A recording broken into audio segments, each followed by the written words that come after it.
Oke, Anda kembali di Apa Kabar Indonesia Pagi. Kita lanjutkan kembali perbincangan. Saya langsung ke Bang Bobi lagi. Bang Bobi, kalau soal bergabung koalisi, tadi kan juga Bang Bobi sudah menyampaikan, ya itu pasti akan dibahas kok sama partai-partai koalisi yang dari awal mendukung. Tapi apakah sifatnya ketika nanti ada partai baru bergabung gitu, apakah sifatnya trade off, artinya bisa mengurangi aspirasi partai-partai yang semula mendukung Pak Prabowo dan juga Mas Gibran? Lagi yang paling utama itu adalah semuanya adalah kewenangan presiden terpilih, yaitu Pak Prabowo dan Mas Gibran. Tentang soal trade off, saya rasa itu tidak akan menjadi suatu hal yang sangat prinsipil yang tidak bisa dibicarakan oleh partai-partai yang koalisi Indonesia Maju. Tetapi tentunya yang paling utama adalah memastikan bahwa partai-partai yang akan bergabung itu memang sudah sepakat untuk menjalankan misi dan visi Pak Prabowo dan Mas Gibran seperti yang sudah didukung oleh Koalisi Indonesia Maju, seperti program-program yang menjadi janji-janji kampanye seperti melanjutkan IKN, lantas ada makan siang gratis, dan juga hilirisasi, digitalisasi, dan yang lain-lainnya.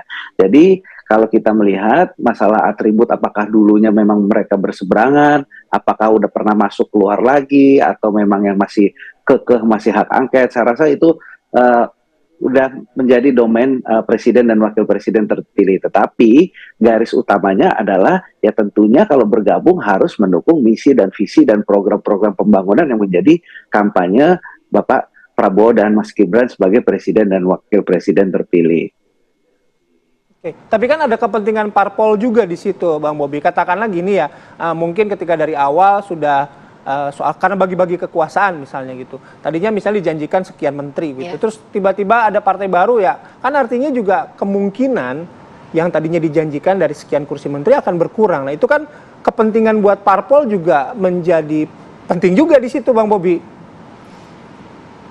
Jadi Mas Bayu, sebenarnya power sharing itu kan bukan hanya dilihat dari soal formasi kabinet saja, banyak pos-pos yang lainnya juga, sehingga saya rasa soal itu Koalisi Indonesia Maju juga tidak terlalu mempersoalkan karena itu memang adalah wewenangnya dari presiden terpilih, sehingga nanti kalau yang dikhawatirkan itu saya rasa menjadi suatu hal yang bisa didiskusikan bersama di dalam koalisi. Jadi itu bukan hal-hal yang perlu dikhawatirkan. Paling utama Koalisi Indonesia Maju, khususnya Partai Golkar juga mendukung bahwa sebesar-besarnya partai yang ingin bergabung dengan pemerintahan Bapak Prabowo dan Mas Gibran.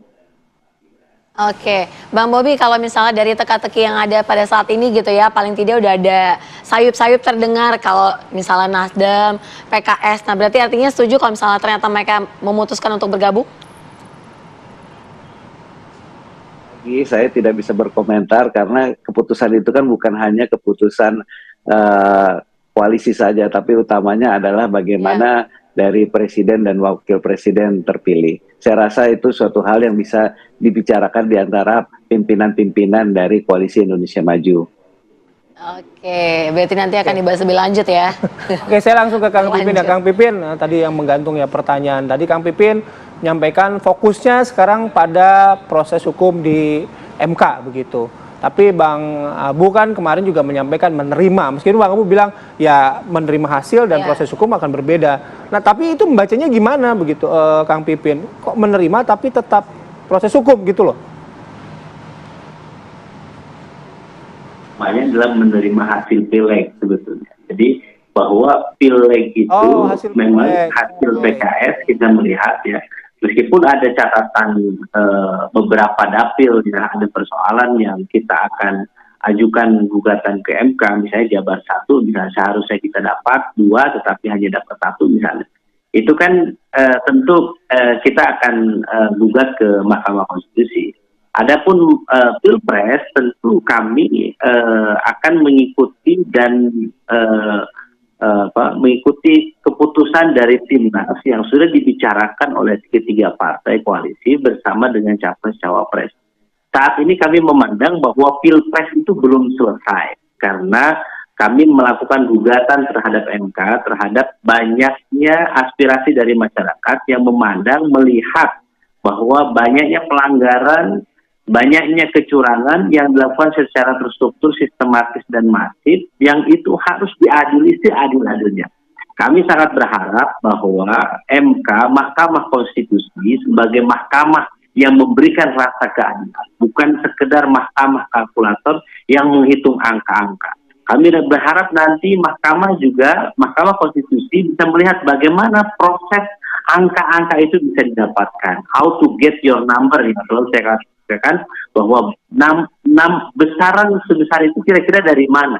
Apakah didapatkan dengan cara yang halal, yang benar, berdasarkan undang-undang, peraturan pemerintah dan peraturan yang ada, atau dengan menggunakan segala cara. Jadi kami melihat bahwa inilah rakyat saat ini sebagian besar, ya, kalau melihat dari Litbang Kompas 60% menghendaki hak angket untuk melihat apakah yang dilakukan oleh eksekutif itu benar atau melanggar undang-undang. Dan yang kedua, kita akan mengajukan gugatan ke MK apakah memang layak hasil dari keputusan KPU ini menjadi keputusan yang final. Padahal misalnya ada beberapa catatan. Catatan yang pertama adalah ketika ada salah satu cawapres yang tidak memenuhi persyaratan umur berdasarkan peraturan KPU. Karena peraturan KPU itu tidak pernah dirubah oleh KPU yang mensyaratkan harus 40 tahun.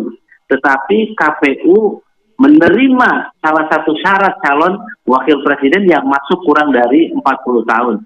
Ini salah satu catatan-catatan itu yang menjadi pertanyaan masyarakat, rakyat Indonesia menghendaki bahwa keadilan itu ditegakkan bagi semua. Kami yakin kalau berdasarkan presiden pilkada, ada calon kepala daerah yang sudah dinyatakan menang oleh KPUD, tetapi kemudian dianulir, didiskualifikasi. Kenapa? Karena ada syaratnya yang tidak memenuhi kriteria. Oleh MK bisa dibatalkan. Nah, presiden itulah yang kita lihat ada celah di mana selain kecurangan, pelanggaran yang dilakukan secara TSM, juga pelanggaran persyaratan calon wakil presiden yang cacat secara hukum. Artinya saat ini akan berfokus dulu pada gugatan di MK begitu. Oke, terima kasih. Mas Nyarwi, terakhir gitu. Meskipun kita sama-sama tahu bahwa proses di MK kan memang sesuai dengan koridor hukum gitu, tapi kan politik tetap berjalan begitu. Nah, bayangannya Mas Nyarwi akan seperti apa? Terutama soal desas-desus, ada beberapa partai yang sudah mulai mau merapat ke koalisi Prabowo Gibran. Ya, politik kita pasca pemilu ini tampaknya terbelah dua kira-kira. Tapi saling terkoneksi juga linknya ya, Bayu, Sira. Yang pertama yang menganggap Pilpres ini sudah selesai hasilnya dan kemudian menerima, kemudian berproses termasuk peluang penjajakan ikut bergabung apa tidak. Nah, itu yang pertama. Nah, yang kedua pihak-pihak atau aktor yang melihat proses ini belum selesai. Proses pemilu ini belum selesai. Kenapa?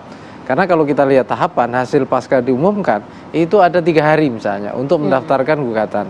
Setelah itu juga nanti MK juga punya kesempatan untuk menanggapi misalnya kalau ada proses-proses itu memutuskan seperti itu. Nah, belum tim-tim hukum yang bekerja. Nah, di sini saya kira ya, itu melibatkan tiga lingkaran ya, Bayu, Sira. Yang pertama jelas sosok pasangan capres-capres beserta timnya. Yang kedua itu ya, ini meliputi adalah partai-partai yang mengusung semua pasangan 01, 2, 3. Nah, yang ketiga ini adalah aktor sentral menjadi pemenang pemilu, yaitu Prabowo Gibran beserta partai-partai pengusungnya. Nah, 3 ini saya lihat itu nanti akan menentukan 2 hal ini di kelompok yang sudah mengatakan pemilu selesai, kelompok yang mengatakan belum selesai, itu akan bergeraknya kira-kira arahnya kemana. Mas Nyarwi, kita sama-sama akan menantikan ya ke depannya akan seperti apa ya kelanjutan dinamika politik. Dan kita akan menghadirkan informasi. Terima kasih kepada para narasumber kami yang sudah bergabung bersama kami di pagi hari ini. Mas Nyarwi, terima kasih. Bang Pipin, juga Bang Daniel, dan juga tadi sudah bergabung Bang Bobi. Ya. Oke. Sekali lagi terima kasih, selamat beraktivitas kembali, semoga puasanya lancar semuanya. Amin. Assalamualaikum warahmatullahi wabarakatuh.